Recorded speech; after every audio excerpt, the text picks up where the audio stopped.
বিয়ের পর হঠাৎ একদিন মেয়ে তার বাবাকে একটা চিঠি লিখলো। চিঠিতে লেখা ছিল, বাবা, ফুলশয্যার রাতে আমি বুঝতে পারি আমার স্বামী আমাকে ঠিক কতটা ভালোবাসে। কত রকমের কথা দিল, কথা নিল, সুখে দুঃখের সাথী হয়ে থাকবে তোমাদের জামাই।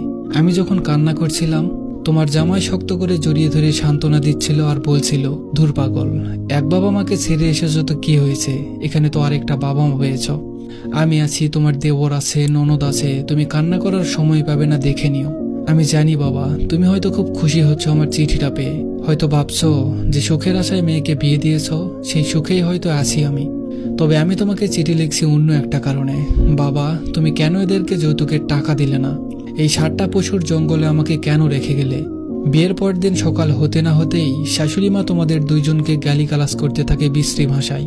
আমি তোমার জামাইকে জিজ্ঞেস করলে বলে, মার সাথে কি আমি ঝগড়া করব? ও হ্যাঁ, পরের দিন প্রথমবারের মতো শাশুড়ি আমার মুখে চড় মারল। বাবা, তুমি কি কখনো আমার গায়ে হাত দিয়েছ? মা কখনো দিয়েছে? আমি কান্না করে তোমার জামাইকে সব বললাম। সে সন্ধ্যা নাগাদ ফিরল ঘরে। সে আমাকে অনেক খারাপ ভাষায় গালি দিল আর বলল, এখন তুই কি আমাকে আমার মাকে মারতে বলছিস? যৌতুকের টাকা দিয়ে দিলে তো সব ঝামেলা শেষ হয়ে যায়। তোর বাবা মাকে বল তাড়াতাড়ি টাকার ব্যবস্থা করতে। বাবা, তুমি কিছু একটা করো। মেয়ের বাবা মা চিঠি হাতে বসে কাঁদছে, একমাত্র মেয়ে তার, যৌতুক কোথা থেকে দিবে, কিছুই যে নেই তার।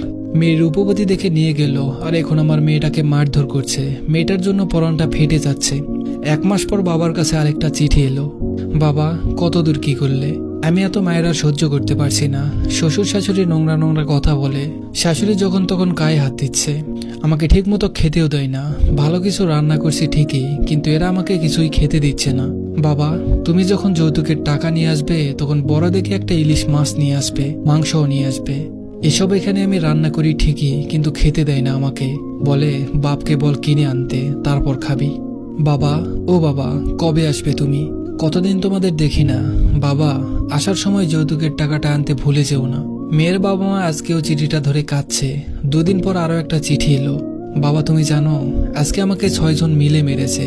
আমি 2 দিন উঠতে পারিনি। উঠোনে পড়েছিলাম, কেউ দেখেনি। তোমার জামাই বেল দিয়ে মেরেছে, নাকে ঘুষি দিয়েছে, রক্ত জমে গেছে, দম নিতে কষ্ট হচ্ছে।